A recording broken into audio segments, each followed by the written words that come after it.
소라가 일어나다가 하준과 부딪히며 둘의 입술이 맞닿았습니다. 나는 그 장면을 똑똑히 봤습니다. 분명히 둘의 입술이 닿았습니다. 우연히 입이 닿았네? 정말 깜짝 놀랐어. 하준이 어색하게 웃었습니다. 하지만 내 마음 한구석에서는 뭔가 이상하다는 생각이 맴돌았습니다. 설마, 정말 설마 그런 건 아니겠지? 그 순간 내 가슴 깊은 곳에서 무언가가 서서히 갈라지는 소리가 들렸습니다. 마치 오래된 그릇에 금이 가득 보이지 않는 균열이 퍼져나가고 있었어요. 그리고 나는 그때 처음으로 깨달았습니다. 믿음이라는 것이 얼마나 쉽게 흔들릴 수 있는지를요. 그때부터 내 마음속 깊은 곳에서 불길한 예감이 검은 구름처럼 피어오르기 시작했습니다. 마치 폭풍 전야의 고요함처럼 무언가 돌이킬 수 없는 일들이 우리 가족을 향해 다가오고 있다는 것을요. 오늘 사연 시작하기 전에 구독과 좋아요는 무료니까 꼭 눌러주시고 댓글로도 응원해주세요. 영상을 만드는데 큰 힘이 됩니다. 지금은 세월이 많이 지나서 내 삶도 이제 한 페이지를 넘긴 느낌입니다. 77세가 되어 돌아보면 40여 년 전 그때가 너무나 선명해요. 내가 33세였던 그 시절, 내 남편 하준과 나는 동갑내기였고 결혼한 지 5년이 되어가던 시점이었죠. 그때의 우리 가정은 꽤 평범해 보였지만 사실 그 평범함 속엔 이미 갈라질 틈이 있었던 것 같습니다. 아침마다 하준은 7시에 일어나서 신문을 보며 커피를 마셨어요. 아, 오늘도 회사에서 야근이래. 요즘 프로젝트 때문에 정신없어. 하준이 투덜거리며 말하곤 했죠. 나는 그보다 조금 일찍 일어나서 아침 준비를 했습니다. 그래도 몸 관리 잘해야 해. 아침은 꼭 챙겨 먹고 가. 나는 늘 하준을 걱정하며 말했어요. 정우가 18개월이라 밤잠을 제대로 못 자는 날이 많았지만 그래도 가족을 위해 일찍 일어나는 것이 당연하다고 생각했습니다. 하준은 그런 나를 고맙게 여겼는지 가끔 수고 많아. 정말 고마워라는 말을 건네곤 했어요. 그때만 해도 우리 부부는 서로를 아끼고 사랑하는 사이였죠. 뭘 그런 말을 해. 우리가 남이야? 나는 웃으며 대답하곤 했습니다. 그런 소소한 대화들이 우리 일상을 채우고 있었어요. 정우는 이제 막 걸음마를 떼기 시작한 시기였습니다. 엄마, 엄마 하며 내 주변을 맴돌고 가끔 넘어져서 울기도 했죠. 그러면 나는 얼른 달려가서 정우를 안아주며 우리 정우 괜찮아, 괜찮아 하며 달래주었어요. 하준은 퇴근 후에 정우를 무릎에 앉히고 책을 읽어주곤 했습니다. 우리 정우 똑똑하네. 아빠 말 잘 알아듣네. 하준이 아이를 예뻐하는 모습을 보면 나는 정말 행복했어요. 여보, 정우가 하루가 다르게 크는 것 같아. 내가 말하면 하준도 그러게. 벌써 이렇게 컸다니 믿어지지 않아라고 답하곤 했죠. 그런 평범한 대화들, 그런 일상들이 계속 이어질 줄만 알았습니다. 33세의 나는 아직 세상에 대해 너무 순진했던 것 같아요. 그런데 그 평범한 일상에 소라가 들어오게 되었습니다. 소라는 하준의 먼 친척 아이였어요. 부모님이 교통사고로 돌아가신 후 완전히 고아가 된 상황이었죠. 당시 소라는 고2였는데 갑작스럽게 부모를 잃고 갈 곳이 없어졌던 겁니다. 친척들 사이에서도 선뜻 나서는 사람이 없었고 소라는 그야말로 떠도는 신세가 되었어요. 하준이 처음 소라 이야기를 꺼낸 건 어느 저녁이었습니다. 정우를 재운 후 우리가 거실에 앉아 차를 마시고 있을 때였어요. 여보, 소라 이야기 들었어? 하준이 조심스럽게 말을 꺼냈어요. 소라가 누구야? 나는 고개를 갸웃하며 물었죠. 내 삼촌 조카딸인데 부모님이 사고로 돌아가셔서 갈 곳이 없어졌대. 하준의 표정이 무거워졌습니다. 정말 안타까운 일이야. 그 아이가 고2인데 이제 완전히 혼자가 된 거야. 나는 가슴이 먹먹해졌어요. 정말 불쌍하네. 그럼 지금은 어디에 있는 거야? 친척 집을 전전하고 있는데 아무도 책임지려고 하지 않아. 모두들 자기 형편이 어렵다고 하면서 말이야. 하주는 잠시 망설이다가 말을 이었습니다. 여보, 우리가 소라를 돌봐주면 어떨까? 그 아이가 정말 갈 곳이 없어서 말이야. 우리가 도와주지 않으면 정말 어려울 것 같아. 나는 잠시 고민했어요. 정우 돌보기도 벅찬 상황에서 고의인 소라까지 맡는다는 게 쉽지 않을 것 같았거든요. 그런데 여보, 우리 형편도 그렇게 넉넉하지 않잖아. 정우 키우는 것만도 벅찬데. 나는 솔직한 마음을 털어놓았습니다. 하주는 고개를 끄덕였어요. 맞아. 나도 그 생각을 안 한 건 아니야. 하지만 그 아이를 그냥 내버려 둘 수는 없을 것 같아서. 하준의 말을 듣다 보니 마음이 움직였습니다. 그 아이가 정말 불쌍하네. 부모를 잃고 갈 곳도 없다니. 나는 한숨을 쉬며 말했어요. 그래, 우리가 도와주자. 그 아이도 우리 가족으로 받아들이면 되잖아. 하주는 내 말에 안도의 표정을 지었습니다. 정말 고마워. 역시 당신이야. 뭘 그래. 우리가 도울 수 있는데 안 도우면 그게 사람이야? 나는 하준의 손을 잡으며 말했어요. 다만 조건이 있어. 소라가 우리 집에 오면 진짜 가족처럼 대해야 해. 어중간하게 하면 그 아이만 더 상처받을 거야. 하준이 고개를 끄덕였습니다. 당연하지. 우리가 진심으로 도와줄 거야. 그렇게 우리 부부는 소라를 받아들이기로 결정했어요. 그때만 해도 이 결정이 우리 가정에 어떤 변화를 가져올지 전혀 예상하지 못했습니다. 단순히 불쌍한 아이를 도와주는 일이라고만 생각했죠. 소라가 우리 집에 온 첫날을 지금도 생생히 기억합니다. 작은 가방 하나만 들고 온 그 아이의 모습이 너무나 처량해 보였어요. 키는 꽤 큰 편이었지만 여전히 어린 티가 많이 났죠. 눈이 퉁퉁 부어 있는 걸 보니 많이 울었나 봅니다. 소라야, 이제 이 집이 내 집이야. 편하게 지내렴. 나는 소라의 어깨를 토닥이며 따뜻하게 말했습니다. 소라는 고개를 끄덕이며 고마워요. 이모라고 답했어요. 그 아이의 목소리에는 안도감과 함께 어딘가 쓸쓸함이 묻어 있었습니다. 나는 소라에게 우리 집에서 가장 좋은 방을 내어주었어요. 원래는 우리가 서재로 쓰려던 방이었는데 소라가 공부할 수 있도록 책상과 침대를 새로 들여놓았죠. 여기서 마음껏 공부해. 필요한 게 있으면 언제든지 말해. 소라는 눈물을 글썽이며 정말 고마워요라고 계속 말했어요. 하준도 처음에는 소라를 정말 잘 대해주었습니다. 소라야, 이제 우리가 가족이야. 불편한 거 있으면 언제든지 말해. 하준이 소라에게 따뜻하게 말하는 모습을 보니 나도 마음이 놓였어요. 우리가 최선을 다해서 도와줄 거야. 소라는 나에게 딸과 같은 존재가 되어갔어요. 나는 그 아이에게 정말 많은 사랑을 주었죠.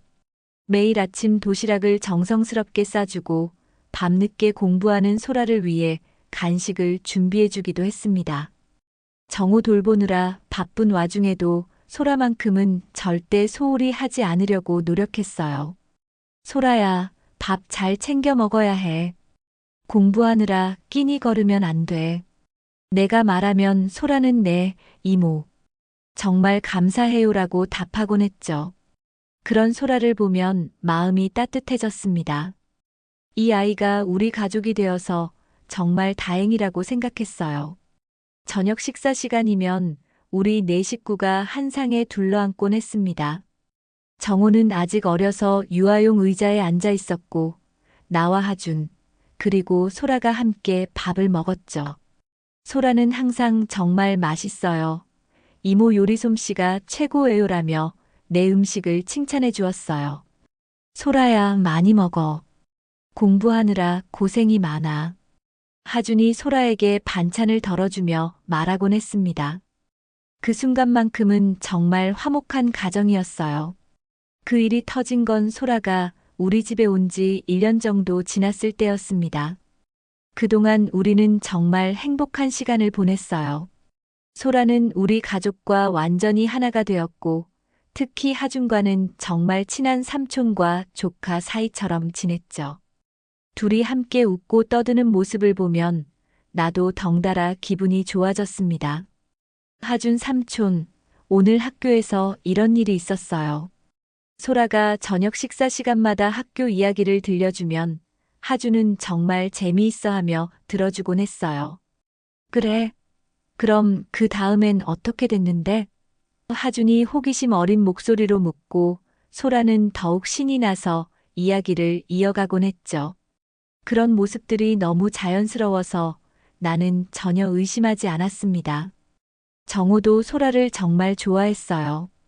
누나, 누나 하며 소라를 따라다니고 소라도 정호를 동생처럼 예뻐해 주었죠. 정호야, 누나랑 놀자. 블록 쌓기 하자. 소라가 정호와 함께 놀아주는 모습을 보면 정말 보기 좋았습니다.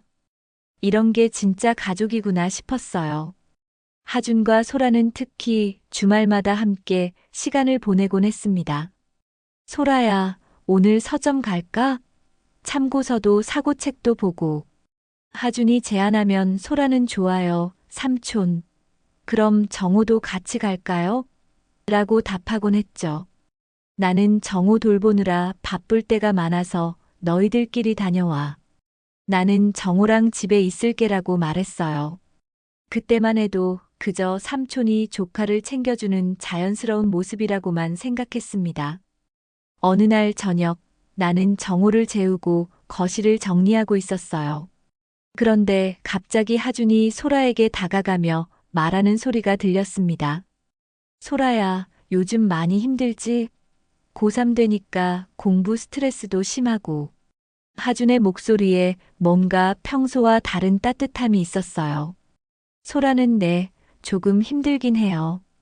그래도 삼촌이 있어서 든든해요라고 답했죠. 그 대화를 들으면서 나는 조금 이상한 느낌을 받았습니다. 뭔가 두 사람 사이의 분위기가 평소보다 더 친밀해 보였거든요. 하지만 그때도 나는 소라가 고3이 되어서 스트레스가 많으니까 삼촌이 더 챙겨주는 거구나 라고 생각했어요. 설마 그 이상의 의미가 있을 거라고는 상상도 못했죠.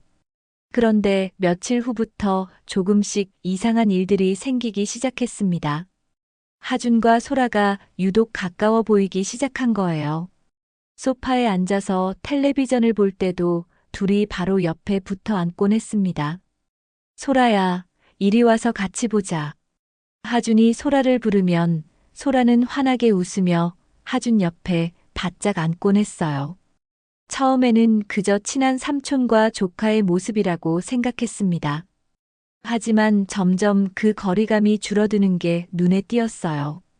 소라가 하준에게 장난을 칠 때면 하준의 어깨에 기대기도 하고 하준도 소라의 머리를 쓰다듬어 주곤 했죠. 우리 소라 정말 예쁘게 컸네. 하준이 그렇게 말하며 소라를 안아주는 모습을 봤을 때도 나는 그냥 친척 어른이 조카를 예뻐하는 것이라고만 여겼습니다. 어느 날 아침, 내가 부엌에서 아침 준비를 하고 있는데 거실에서 웃음소리가 들렸어요. 살짝 내다보니 하준과 소라가 소파에 앉아서 뭔가 재미있는 이야기를 나누고 있었습니다. 그런데 소라가 하준의 품에 안겨서 깔깔 웃고 있는 모습이 보였어요. 하준도 소라를 꼭 안아주며 함께 웃고 있었죠. 그 모습을 보면서도 나는 별다른 의심을 하지 않았습니다.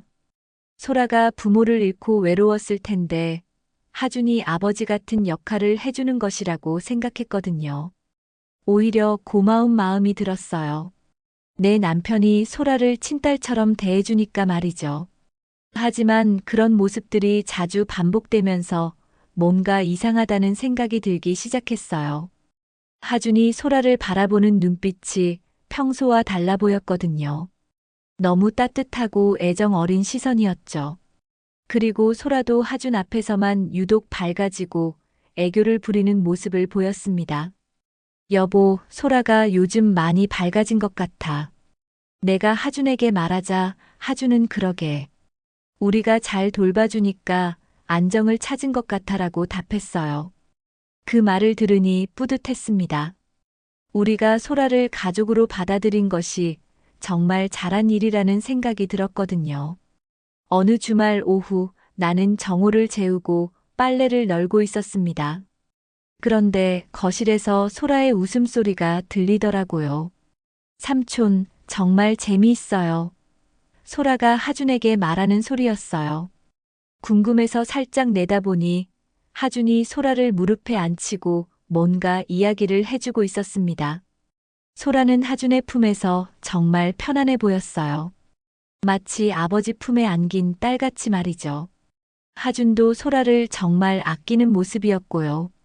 그런 모습을 보니 마음이 따뜻해졌습니다. 소라가 우리 집에 와서 정말 행복해하는 것 같았거든요. 그런데 그날 밤 화장실에 가려고 복도를 지나가는데 소라 방에서 작은 소리가 들렸어요. 문틈으로 살짝 들여다보니 하준이 소라 방에 있었습니다. 소라가 공부하느라 힘들어하니까 격려해주러 간 것 같았어요. 소라야, 너무 무리하지 말고 적당히 해. 건강이 더 중요해. 하준이 소라의 어깨를 토닥이며 말하고 있었죠. 소라는 삼촌 덕분에 힘이 나요라며 하준에게 고마워했습니다. 그리고 하준의 품에 안겨서 삼촌이 최고예요라고 말하는 모습을 봤어요.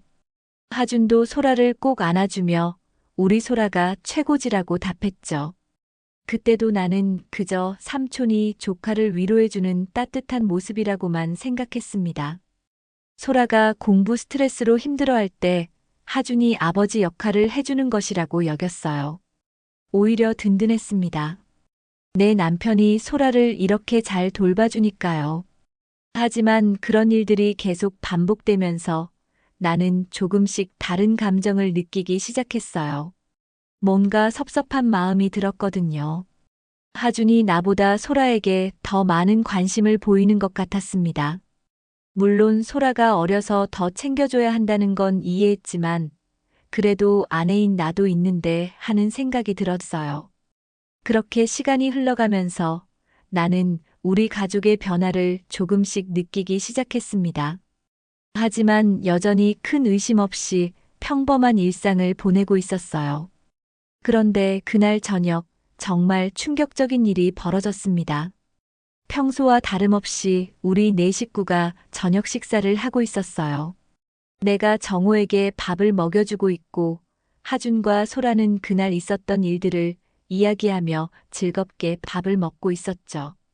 소라야, 오늘 중간고사 시험은 어땠어? 하준이 물었고 소라는 생각보다 어렵지 않았어요. 삼촌 덕분에 잘 본 것 같아요라고 답했습니다. 그런 대화를 들으면서 나는 흐뭇한 마음으로 식사를 마쳤어요.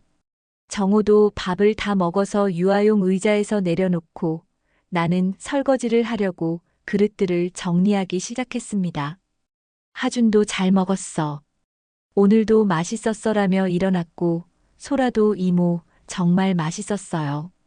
고마워요라고 말하며 자리에서 일어났어요. 그때였습니다.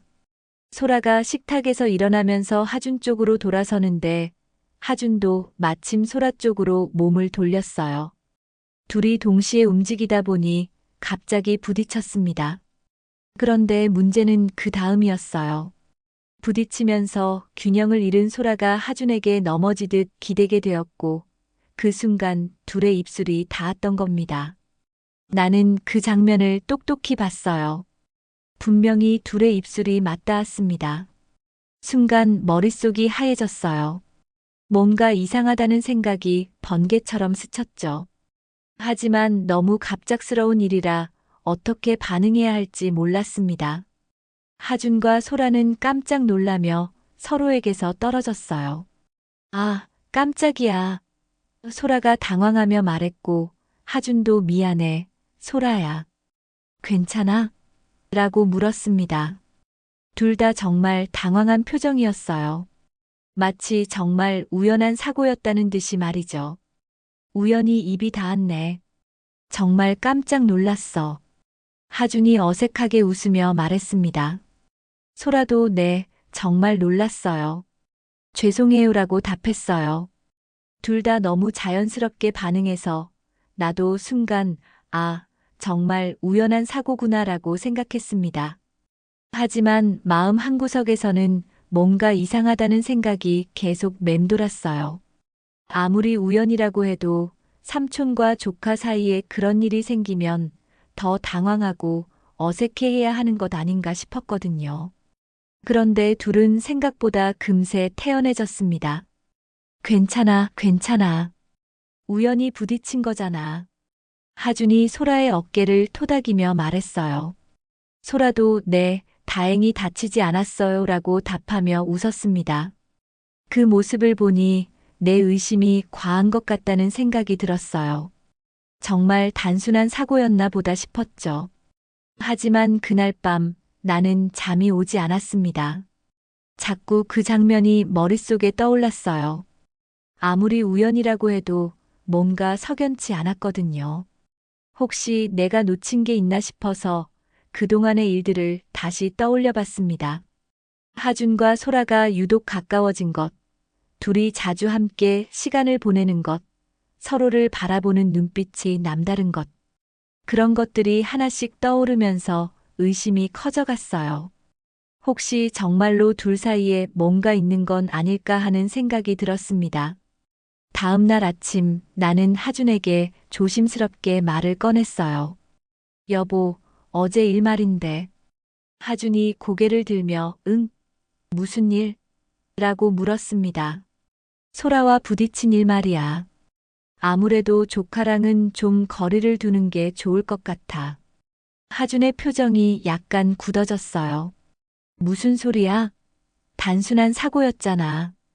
나는 더 조심스럽게 말을 이었습니다. 그런 게 아니라 소라가 이제 고3이잖아. 사춘기 여자아이한테는 조금 조심스럽게 대하는 게 좋을 것 같아서 그래. 너무 과도한 애정 표현은 자제했으면 좋겠어. 소라도 어색해할 수 있잖아. 내가 그렇게 말하자 하준이 조금 짜증스러운 표정을 지었어요.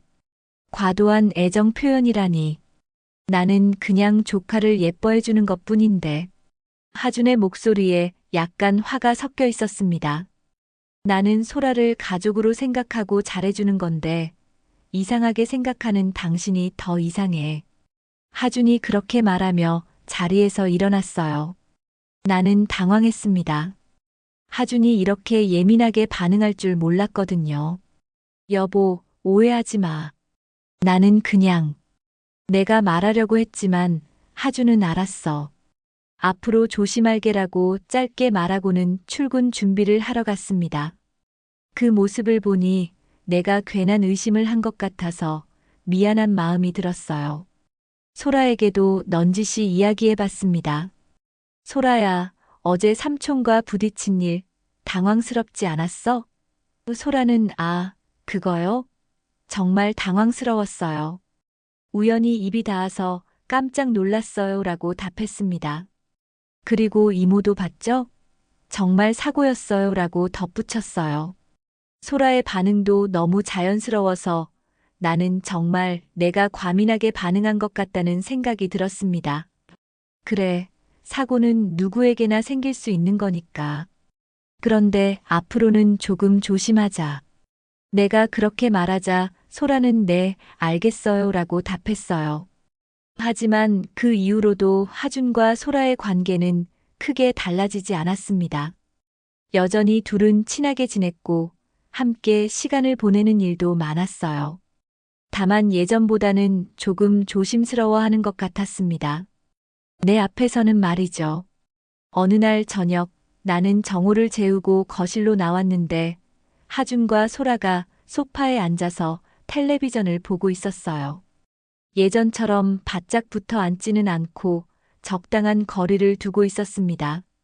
그 모습을 보니 내 말을 들어준 것 같아서 다행스러웠어요. 뭐 보고 있어? 내가 물으니 하준이 뉴스 보고 있어라고 답했습니다. 소라도 이모도 같이 봐요라며 자리를 만들어 주었어요. 나는 그들 사이에 앉아서 함께 텔레비전을 봤습니다. 그런데 가끔 하준과 소라가 서로를 쳐다보는 모습이 보였어요. 그 시선들이 뭔가 의미심장해 보였지만 나는 애써 신경 쓰지 않으려고 했습니다. 혹시 내가 너무 예민하게 생각하는 건 아닐까 싶었거든요. 그래도 마음 한구석에서는 계속 불안감이 맴돌았어요. 며칠이 지나면서 나는 하준과 소라를 더 자세히 관찰하게 되었습니다. 겉으로는 평범해 보였지만 자세히 보면 둘 사이에 뭔가 특별한 교감이 있는 것 같았어요.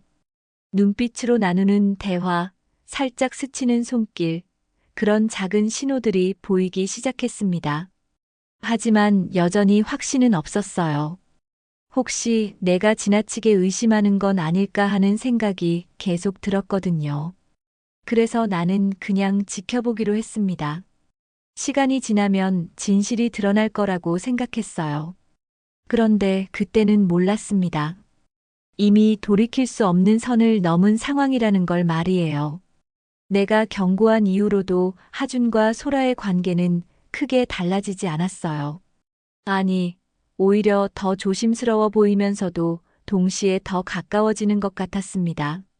며칠이 지나면서 나는 둘의 스킨십이 다시 잦아지는 걸 목격했어요. 어느 날 저녁, 내가 부엌에서 설거지를 하고 있는데 거실에서 웃음소리가 들렸습니다. 살짝 내다보니 하준과 소라가 소파에 앉아서 텔레비전을 보고 있었어요. 그런데 소라가 하준의 어깨에 기대어 있었습니다. 소라야, 이리 와서 같이 보자. 하준이 소라를 자신 쪽으로 더 가까이 끌어당기는 모습을 봤어요. 소라도 자연스럽게 하준의 품에 안겨서 삼촌, 따뜻해요라고 말했습니다. 그 모습을 보는 순간 가슴이 답답해졌어요. 여보, 내가 지난번에 뭐라고 했지? 내가 하준에게 다시 말했지만 하준은 뭘 그렇게 예민하게 생각해? 그냥 조카 예뻐하는 거잖아라고 답했습니다. 당신이 오해하는 거야. 나는 소라를 진짜 조카처럼 대하는 것뿐이라고. 결국 나는 친정 부모님께 전화를 걸 수밖에 없었습니다. 엄마, 나 정말 힘들어. 목소리부터 떨렸어요.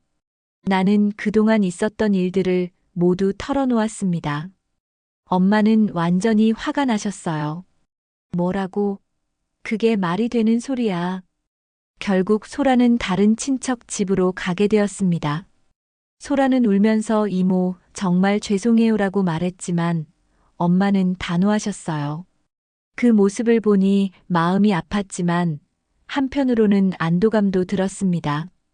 그런데 일주일 후 하준이 나에게 다시 말을 꺼냈어요. 여보, 소라를 다시 데려오자. 나는 깜짝 놀랐습니다. 뭐라고? 지금 무슨 소리를 하는 거야? 그 아이가 정말 불쌍해. 고아인데 우리가 어떻게 그렇게 버릴 수 있어? 하준의 목소리에 진심이 담겨 있었어요. 나는 정말 조카로만 생각하고 있었는데 당신이 오해를 해서 이런 일이 생긴 거잖아. 하준이 계속 설득했습니다. 우리가 소라를 받아들이기로 했을 때의 마음을 생각해봐. 그 아이에게 우리가 유일한 희망이었잖아. 나도 소라에게 미안한 마음이 있었어요. 혹시 내가 너무 예민하게 반응한 건 아닐까 싶었거든요. 그럼 정말 조카로만 생각하는 거지? 내가 물으니 하준이 고개를 끄덕였습니다. 당연하지. 나는 소라를 딸처럼 생각할 뿐이야. 결국 나는 조건을 걸었습니다. 각서를 써. 다시는 소라와 과도한 스킨십을 하지 않겠다고. 하준은 그럴게라며 동의했어요. 우리는 각서를 작성했습니다. 소라와 개인적으로 연락하지 않을 것, 과도한 스킨십을 하지 않을 것 등의 내용이었어요. 하준이 직접 손으로 쓰고 서명까지 했습니다. 이제 됐지? 소라를 다시 데려오자. 하준이 말했지만 나는 평일에는 안 돼. 주말에만 오는 걸로 하자고 했어요. 소라는 주말마다 우리 집에 오게 되었습니다. 처음에는 정말 조심스러워했어요. 하준도 나를 의식해서 소라와 거리를 두려고 노력하는 것 같았고요. 그런 모습을 보니 정말 내가 오해했나 싶었습니다. 하지만 시간이 지나면서 다시 원래대로 돌아가기 시작했어요. 하준과 소라는 각서 따위는 없었던 것처럼 행동했습니다. 다시 옆에 바짝 붙어 앉고 장난치고 스킨십을 하기 시작했어요. 여보, 각서는 뭐야? 내가 따졌지만 하준은 별것도 아닌 일로 뭘 그렇게 예민하게 굴어라며 오히려 나를 탓했습니다. 소라도 이모, 저희는 정말 아무것도 아니에요라고 말했지만 그 말이 더 이상 믿어지지 않았어요. 그러던 어느 토요일 오후 나는 하준의 책상을 정리해 주다가 충격적인 것을 발견했습니다. 책 사이에 끼워져 있는 편지 한 장이 보였어요. 호기심에 펼쳐보니 하준이 소라에게 쓴 편지였습니다. 소라에게. 너를 처음 봤을 때부터 마음이 끌렸어. 조카라는 이름으로 시작했지만 이제는 너 없이 살 수 없을 것 같아. 내가 웃을 때마다 내 마음도 같이 뛰어. 이 마음을 언제까지 숨겨야 할까? 사랑해. 편지를 읽는 순간 온몸이 떨렸습니다. 편지 뒤에는 사진들도 있었어요. 하준과 소라가 둘이서만 찍은 사진들이었습니다. 손을 잡고 있는 사진, 포옹하고 있는 사진. 언제 이런 사진들을 찍었는지 전혀 몰랐어요. 사진 속의 둘은 연인처럼 보였습니다. 그 순간 모든 게 명확해졌어요. 내 의심이 맞았던 거였습니다. 하준과 소라는 정말로 삼촌과 조카가 아닌 남녀로서 사랑하고 있었던 거죠. 각서도 약속도 모든 게 거짓말이었어요. 나는 그 편지와 사진들을 들고 거실로 나갔습니다. 하준과 소라가 소파에 앉아서 친밀하게 대화하고 있었어요. 이게 뭐야? 내가 편지를 던지며 소리쳤습니다. 하준의 얼굴이 하얗게 질렸어요. 여보, 그건. 소라도 놀라서 벌떡 일어났습니다. 이모, 저희는. 하지만 나는 더 이상 듣고 싶지 않았어요. 각서는 뭐였어? 나를 바보로 만든 거야? 나는 분노로 떨리는 목소리로 말했습니다. 편지에 뭐라고 써 있는지 알아? 사랑한다고. 조카를 사랑한다고. 하준이 변명하려고 했지만 소용없었어요. 나는 바로 친정에 전화를 걸었습니다.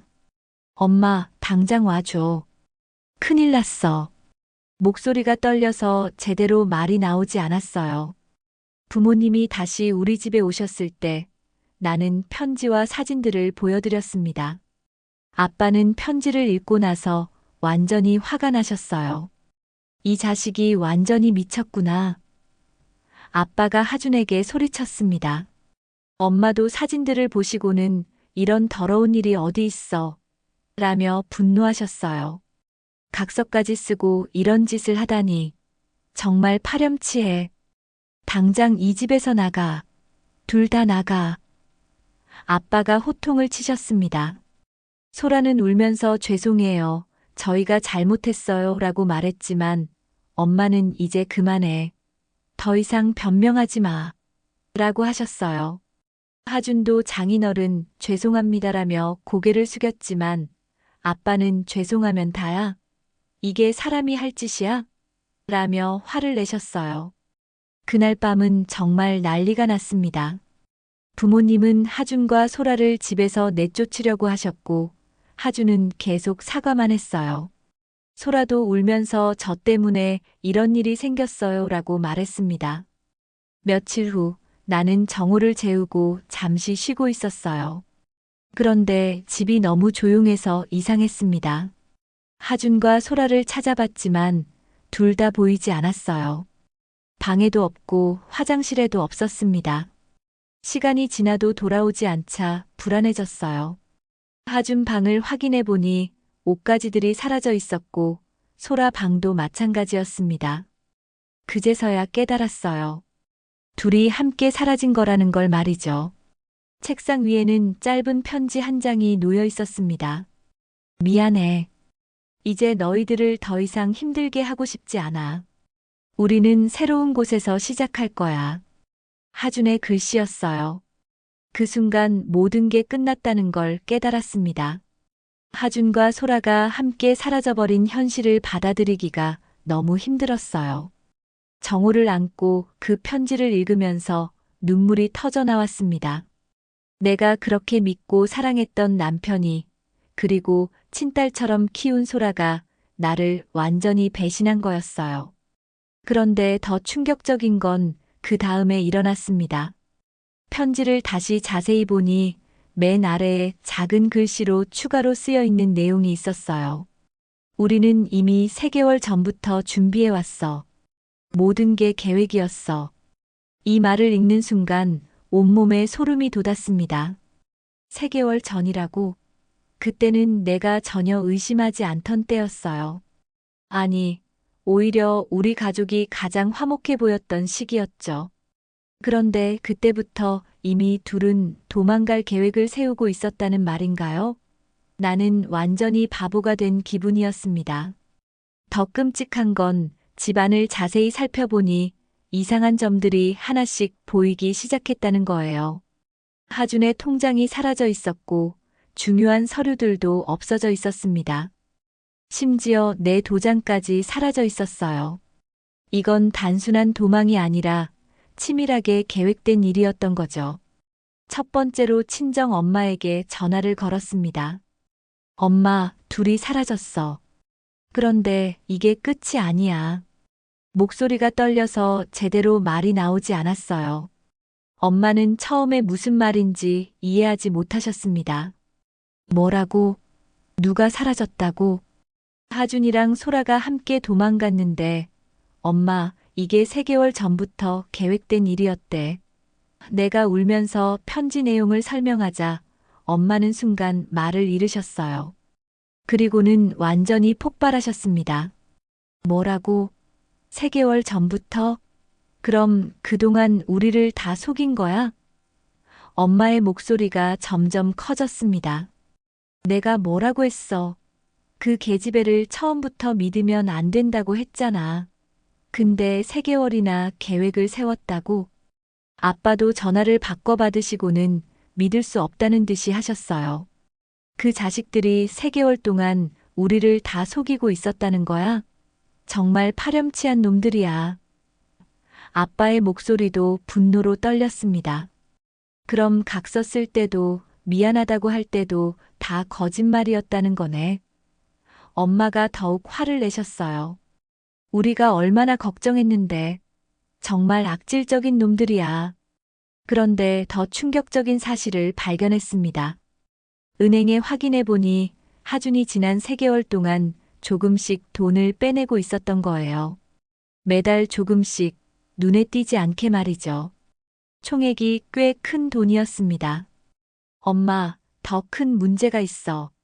하준이가 돈을 미리 빼놨어. 우리 적금도 거의 다 해지했어. 내가 말하자 엄마는 완전히 기절할 뻔하셨어요. 뭐라고? 돈까지 가져갔다고? 당장 경찰서에 신고해. 이건 절도야. 아빠가 소리쳤습니다. 사기 결혼이야. 처음부터 돈 노린 거였어. 다음으로 시댁에도 알려야겠다는 생각이 들었습니다. 손이 떨리면서 시어머니께 전화를 걸었어요. 어머니, 저 며느리입니다. 목소리부터 떨렸어요. 시어머니는 며느리야. 무슨 일이야? 목소리가 이상한 애라고 말씀하셨습니다. 나는 어떻게 시작해야 할지 몰라서 한참을 망설였어요. 그리고는 모든 상황을 설명했습니다. 어머니, 하준이가 소라와 함께 집을 나갔어요. 그런데 이게 3개월 전부터 계획된 일이었대요. 내가 울면서 설명하자 시어머니는 처음에는 믿지 못하시는 듯 했어요. 그게 무슨 소리야? 우리 하준이가 그런 짓을 할 리가 없어. 시어머니가 믿지 못하겠다는 듯이 말씀하셨습니다. 분명히 오해가 있을 거야. 하지만 내가 편지 내용과 돈을 빼낸 이야기까지 하자 시어머니의 목소리가 완전히 변했어요. 정말, 정말 그런 일이 있었다고? 3개월 전부터 계획을 세웠다고? 곧이어 시아버지도 전화를 받으셨는데 완전히 화가 나셨어요. 뭐라고? 하준이 그 자식이 그런 짓을 했다고? 그동안 우리를 다 속이고? 시아버지의 목소리가 굉장히 크셨습니다. 그럼 명절 때 와서 인사할 때도 생일 때 와서 웃으면서 케이크 먹을 때도 다 거짓말이었다는 거야? 시어머니가 충격받은 목소리로 말씀하셨어요. 어떻게 그런 연기를 할 수 있어? 시댁에서도 완전히 난리가 났습니다. 시아버지는 당장 하준이를 찾아내서 혼내주겠어. 라고 하셨고, 시어머니는 며느리야, 정말 미안하다. 우리가 그런 자식을 키웠다니. 라며 우셨어요. 이틀 후에는 하준의 형님이 직접 우리 집에 오셨어요. 동생이 정말 못된 짓을 했구나. 그런데 3개월 전부터 계획했다고? 형님의 얼굴이 굳어 있었습니다. 그럼 내가 동생한테 조언해 줄 때도 다 들은 척만 했다는 거네. 형수야, 이건 정말 악질적인 배신이야. 단순한 바람이 아니라 계획적인 사기야. 형님이 분노하시며 말씀하셨어요. 하준이가 어떻게 이런 짓을 할 수 있지? 며칠 후에는 하준의 회사에서도 충격적인 소식이 들려왔습니다. 하준 씨가 사실 지난달에 이미 사직서를 냈어요. 그런데 부인께서 모르신다고요? 회사 사람이 전화로 말했을 때 나는 정말 충격을 받았어요. 그럼 그동안 회사 다닌다고 거짓말한 거예요?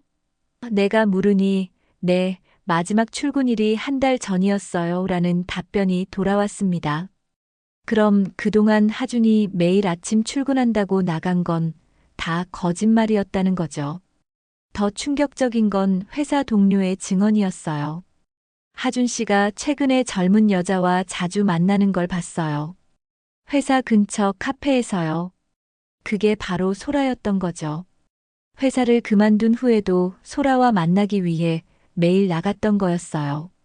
친정 쪽 친척들이 이 소식을 들었을 때 반응은 더욱 격렬했습니다.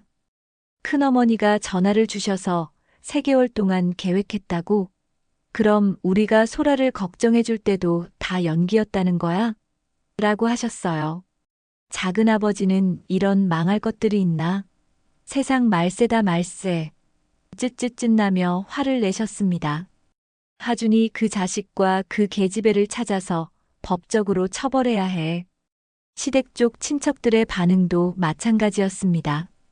시댁 큰아버님이 오셔서 3개월 동안 우리를 다 속였다니 이건 정말 용서할 수 없는 일이야 라고 하셨어요. 하준이를 찾아내서 가문의 치욕을 씻어야 해. 그런데 가장 충격적인 건 소라의 친척이 전화를 걸어온 일이었습니다. 소라가 1달 전에 와서 돈을 빌려갔어요. 새로 시작한다면서요. 그때도 이미 계획의 일부였던 거죠. 그리고 소라가 하는 말이 이모가 자기를 친딸처럼 사랑해줘서 미안하지만 자기 인생을 위해서는 어쩔 수 없다고 하더라고요. 그 말을 들었을 때 정말 배신감이 컸어요. 양쪽 집안이 모두 알게 되면서 정말 난리가 났습니다. 모든 사람들이 하준과 소라를 찾으려고 했지만 둘은 철저하게 준비해서 도망간 상태였어요. 연락조차 닿지 않았죠. 그때부터 나는 깨달았습니다. 이건 단순한 배신이 아니라 치밀한 계획 하에 이뤄진 일이라는 걸 말이에요.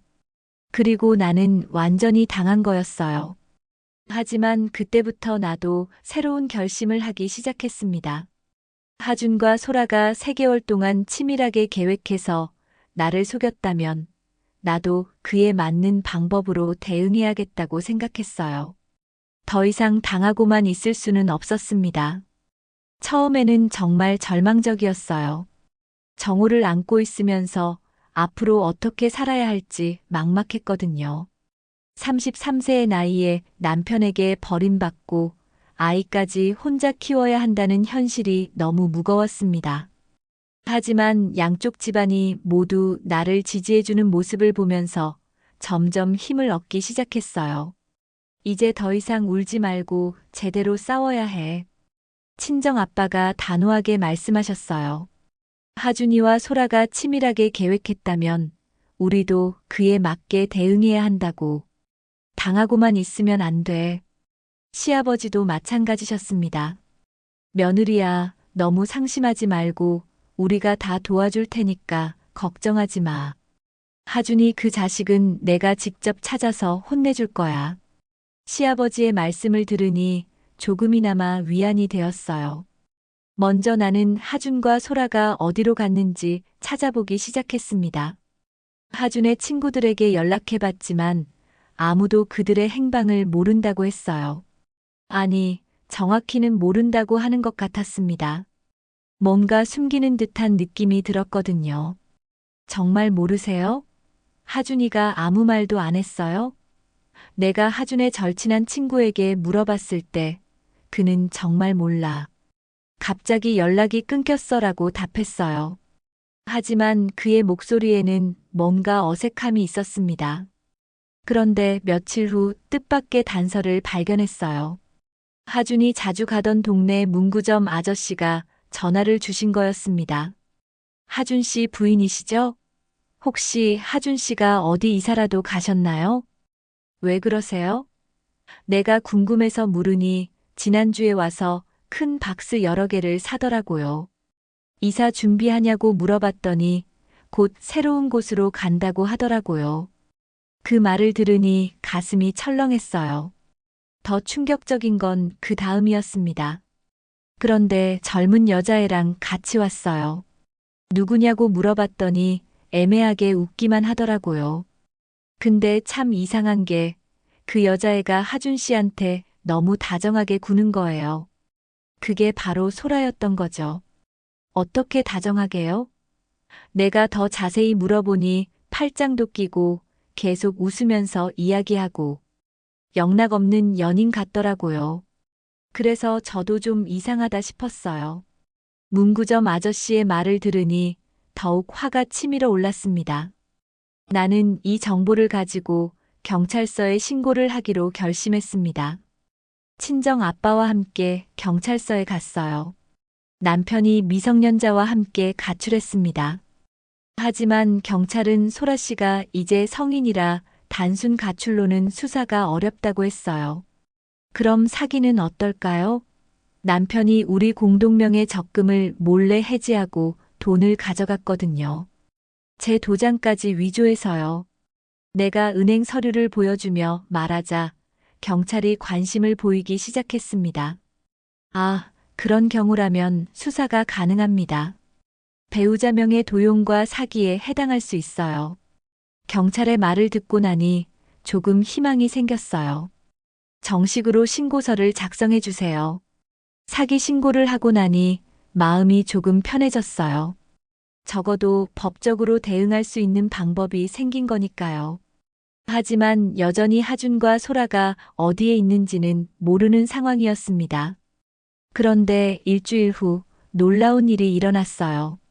하준의 회사 동료가 전화를 걸어온 거였습니다. 하준 씨 부인이시죠?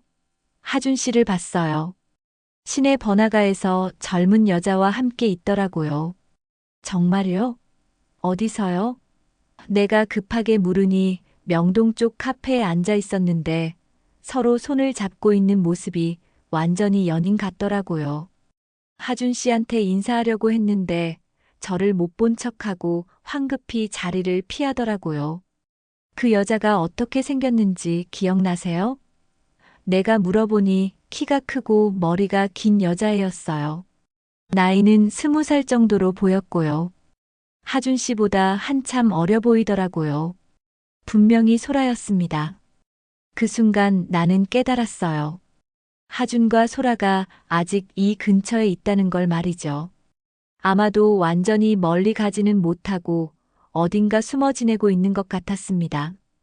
돈이 많지 않아서 멀리 가지 못한 건지도 모르겠어요. 나는 바로 그 카페 근처를 찾아다니기 시작했어요. 혹시라도 그들을 다시 볼 수 있을까 해서 말이죠. 친정 오빠도 도와주셨고, 시댁 형님도 함께 찾아다녀 주셨습니다. 형수야, 너무 무리하지 말고 우리가 찾을 테니까 집에서 정호나 잘 돌봐. 시댁 형님이 걱정해 주셨지만 나는 직접 확인하고 싶었어요. 내 눈으로 그들이 어떻게 지내는지 봐야겠다고 생각했거든요. 며칠 동안 찾아다녔지만 소득이 없었어요. 하지만 포기할 수는 없었습니다. 그들이 3개월 동안 나를 속였다면 나도 끝까지 추적해서 진실을 밝혀내야겠다고 생각했거든요. 그러던 어느 날 정말 우연히 그들을 발견했습니다. 정우와 함께 마트에 갔다가 돌아오는 길이었어요. 버스를 기다리고 있는데 저 멀리서 하준과 소라가 함께 걸어오는 모습이 보였습니다. 순간 심장이 멈추는 것 같았어요. 하준은 평소보다 더 젊어 보이는 옷을 입고 있었고 머리도 새로 자른 것 같았어요. 소라는 완전히 어른 여자처럼 화장을 하고 예쁜 옷을 입고 있었죠. 둘이 팔짱을 끼고 다정하게 걸어오는 모습을 보니 정말 화가 치밀어 올랐습니다. 더 충격적인 건 그들의 표정이었어요. 너무나 행복해 보였거든요. 마치 세상에서 가장 행복한 연인처럼 웃으면서 걸어오고 있었습니다. 나와 정우를 버리고 도망친 죄책감 따위는 전혀 없어 보였어요. 나는 재빨리 정우를 안고 건물 뒤로 숨었습니다. 그리고 조심스럽게 그들을 지켜봤어요. 하준이 소라의 머리를 쓰다듬어주고 소라가 하준의 팔에 매달리는 모습. 그 모든 게 너무나 자연스러워 보였습니다. 그들이 들어간 곳은 작은 원룸 건물이었어요. 건물 입구에서 하준이 소라를 꼭 안아주는 모습까지 봤습니다. 아마도 거기서 동거를 하고 있는 것 같았어요. 주소를 확인해 두고 집으로 돌아왔습니다. 집에 돌아와서 나는 한참 동안 멍하니 앉아 있었어요. 그들이 그렇게 행복해하는 모습을 보니 더욱 분노가 치밀어 올랐거든요. 나는 정우 때문에 하루하루가 힘든데 그들은 저렇게 달콤한 시간을 보내고 있다니. 이제 그들이 어디에 있는지 알았으니 다음 단계를 계획해야겠다고 생각했습니다. 그런데 며칠 후 다시 그 원룸에 가봤을 때 충격적인 사실을 발견했어요. 건물 관리 사무소에서 그 방 사람들 어제 이사 갔어요 라고 하는 거였습니다. 어디로 갔는지 아세요? 내가 급하게 물어봤지만 그런 건 알려드릴 수 없어요 라는 답변만 돌아왔어요. 하준과 소라가 내가 그들을 찾아낸 걸 눈치챈 건지 아니면 원래 계획이었는지 모르겠지만 다시 사라져버린 거였습니다. 그 순간 정말 절망적이었어요. 겨우 찾아냈다고 생각했는데 또다시 놓쳐버린 거죠. 나는 그 자리에 서서 한참 동안 눈물을 흘렸습니다. 정우를 안고 있으면서 엄마가 정말 무력하구나라는 생각이 들었어요. 그날부터 나는 더 열심히 그들을 찾아다녔습니다. 주변 부동산에도 가보고 하준이 갈 만한 곳들을 모두 돌아다녔어요. 새벽부터 밤늦게까지 정우를 데리고 다니면서 찾아다녔습니다. 하지만 아무런 단서도 찾을 수 없었어요. 엄마, 아빠 어디 갔어? 이제 말을 조금씩 하기 시작한 정우가 물어볼 때마다 가슴이 아팠습니다. 아빠는 멀리 갔어라고 대답할 수밖에 없었어요. 정우의 순진한 눈을 보면서 더욱 하준에 대한 분노가 치밀어 올랐습니다. 친정 부모님과 시댁 부모님도 계속 도와주셨지만 소용없었습니다. 그 자식들이 정말 지능적이야. 이렇게 철저하게 숨을 줄 몰랐어. 시아버지가 한숨을 쉬며 말씀하셨어요. 하준이 그 자식이 어떻게 이렇게 변할 수 있는지. 몇 달이 지나도 하준과 소라의 소식은 전혀 들리지 않았습니다. 나는 매일 밤 정우를 재우고 나서 현관문 앞에 앉아 그들을 기다렸어요.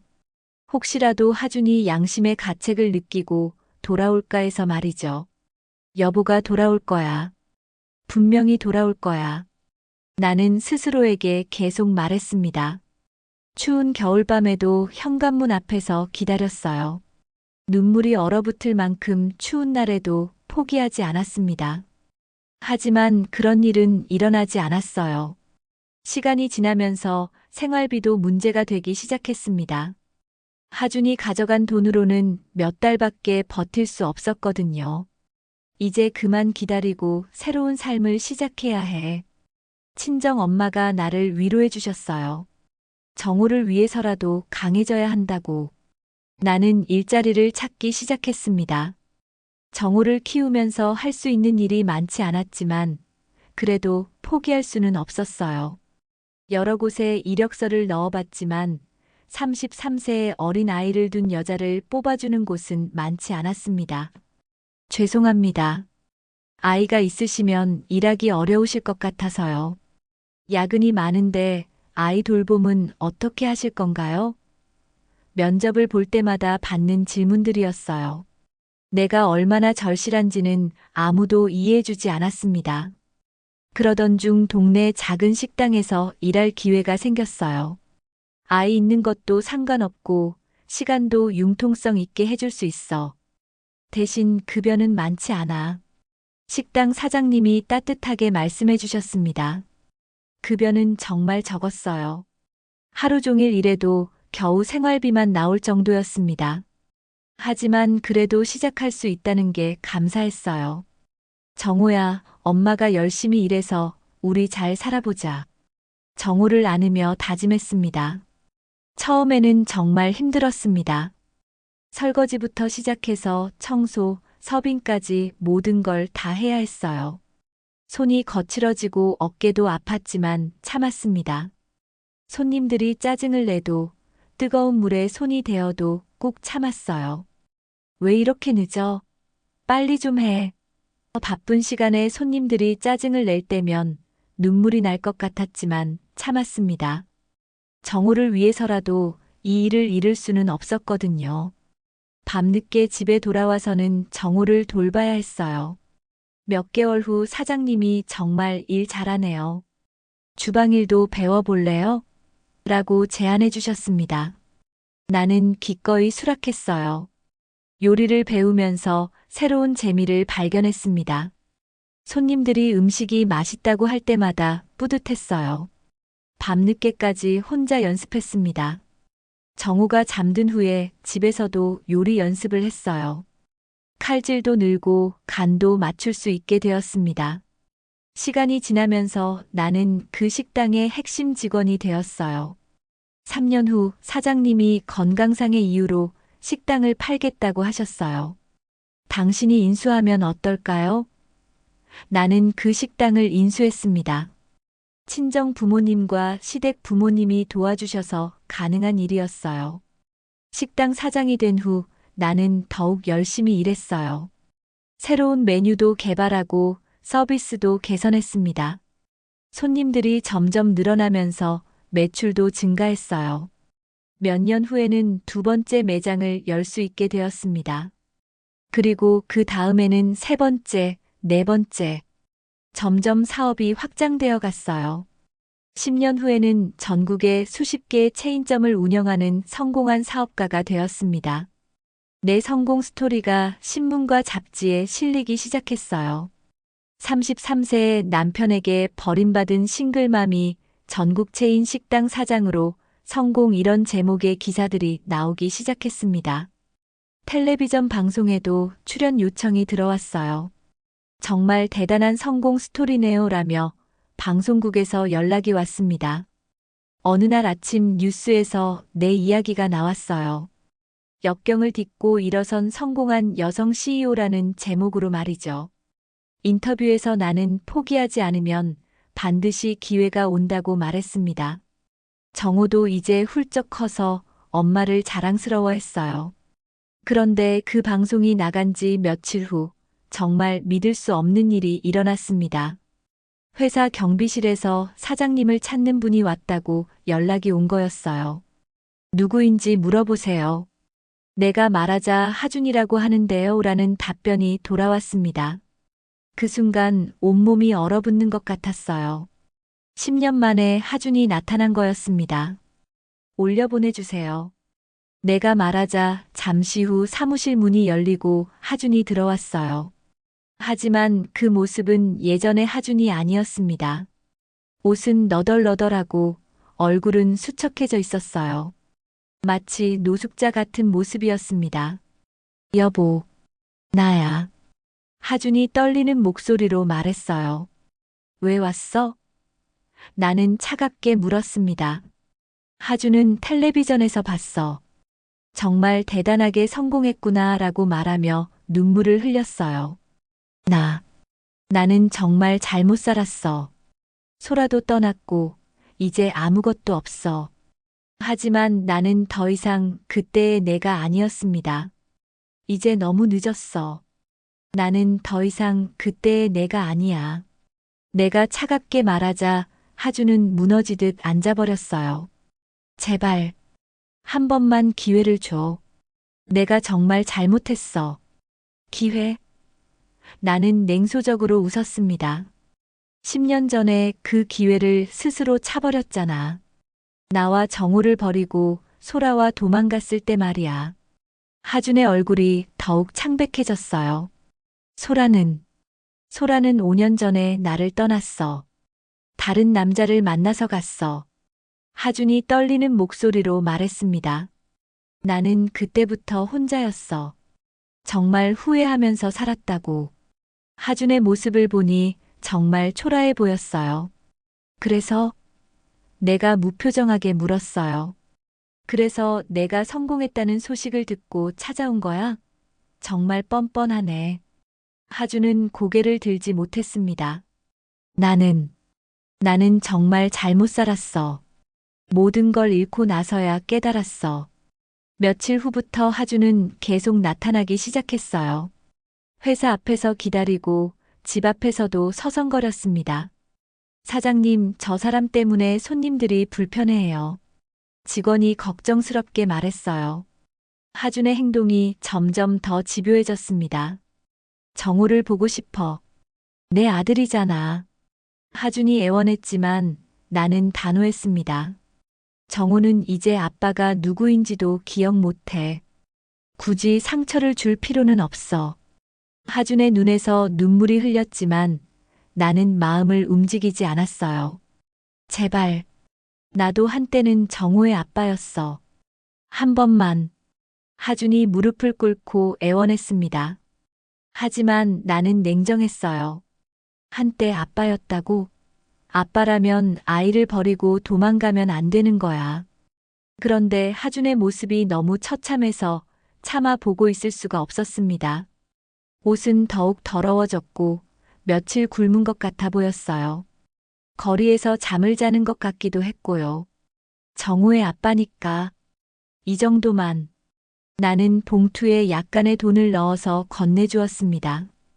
고마워. 정말 고마워. 하준이 눈물을 흘리며 받았어요. 이걸로 다시 시작해 볼게. 그리고 언젠가는 정우에게 진심으로 사과하고 싶어. 언젠가는 없어. 내가 단호하게 말했습니다. 이게 마지막이야. 다시는 나타나지 마. 나는 정말 바보였어. 모든 걸 잃고 나서야 소중함을 알았어. 하준이 마지막으로 말하고는 고개를 숙였습니다. 그리고 그날 이후로 하준은 더 이상 나타나지 않았어요. 그 후로 나는 다시 내 일상으로 돌아갔어요. 정우와 함께하는 평범하지만 소중한 시간들을 이어갔습니다. 하준의 일은 이미 과거가 되었고 나는 앞만 보고 살기로 했어요. 정우는 정말 훌륭하게 자라주었어요. 공부도 잘하고 성격도 착했습니다. 엄마 덕분에 이렇게 클 수 있었어. 정우가 고등학교에 올라가면서 이런 말을 할 때면 가슴이 뿌듯했어요. 아버지 없이 자란 게 전혀 문제가 되지 않았습니다. 우리 정우가 정말 자랑스러워. 내가 말하면 정우는 엄마가 더 자랑스러워. 이렇게 큰 회사를 만들다니라고 답하곤 했습니다. 정우는 늘 나를 존경한다고 말해주었어요. 고등학교 3학년이 되었을 때 정우가 말했습니다. 엄마, 나 법대에 가고 싶어. 어려운 사람들을 도와주고 싶어. 엄마처럼 힘든 사람들에게 희망을 주고 싶다고. 그 말을 들으니 정말 대견했어요. 정우는 정말 열심히 공부했습니다. 새벽까지 책상에 앉아 있는 모습을 보면서 나도 더욱 열심히 일했어요. 엄마도 힘든데 나만 놀 수는 없지. 정우의 이런 마음가짐이 고마웠습니다. 드디어 대학 입시 결과가 나왔을 때 정우는 서울대학교 법학과에 수석으로 합격했어요. 엄마, 됐어. 서울대 법대 수석. 정우가 뛸 듯이 기뻐하는 모습을 보니 그동안의 모든 고생이 보상받는 느낌이었습니다. 정말 자랑스러워, 우리 정우.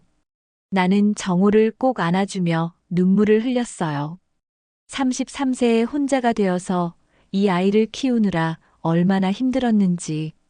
하지만 이 순간만큼은 모든 게 보람되었습니다. 대학교 4년 동안 정우는 늘 상위권을 유지했어요. 그리고 대학교 3학년 때 정말 좋은 여자친구를 만났습니다. 엄마, 소개하고 싶은 사람이 있어. 정우가 수줍게 말하더라고요. 정우가 데려온 여자친구는 정말 착하고 예쁜 아이였어요. 안녕하세요, 어머니. 정우가 어머니 이야기를 정말 많이 해주셔서 꼭 뵙고 싶었어요. 그 아이의 인사를 들으니 마음이 따뜻해졌습니다.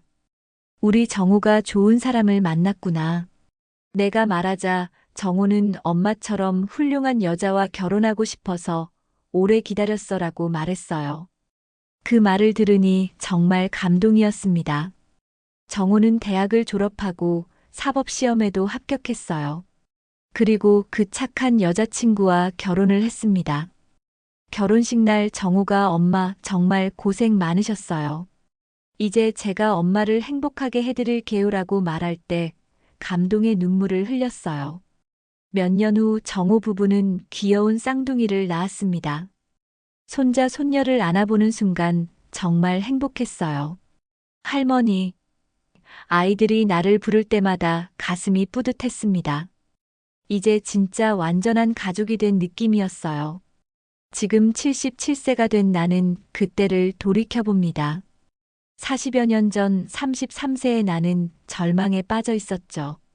남편에게 버림받고 어린 아이와 둘이서 막막한 현실을 마주해야 했습니다. 하지만 포기하지 않았어요. 정우는 이제 훌륭한 변호사가 되어서 어려운 사람들을 도와주고 있어요. 착한 아내와 함께 행복한 가정을 꾸리고 있습니다. 그리고 나는 성공한 사업가로서 많은 사람들에게 일자리를 제공하고 있어요. 하준이 나를 버리고 떠났을 때는 세상이 끝난 줄 알았습니다. 하지만 그 일이 있었기에 지금의 내가 있는 거겠죠. 만약 하준이 떠나지 않았다면 나는 이렇게 강해질 수 없었을 거예요.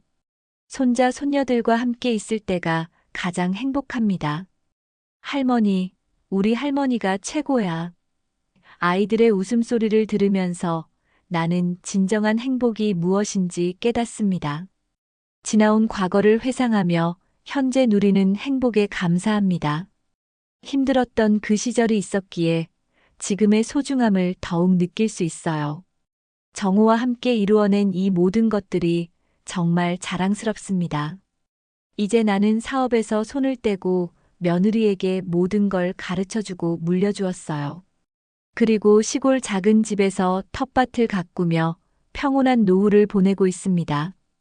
토마토며 상추, 고추 같은 채소들을 키우면서 시간을 보내는 게 정말 즐거워요.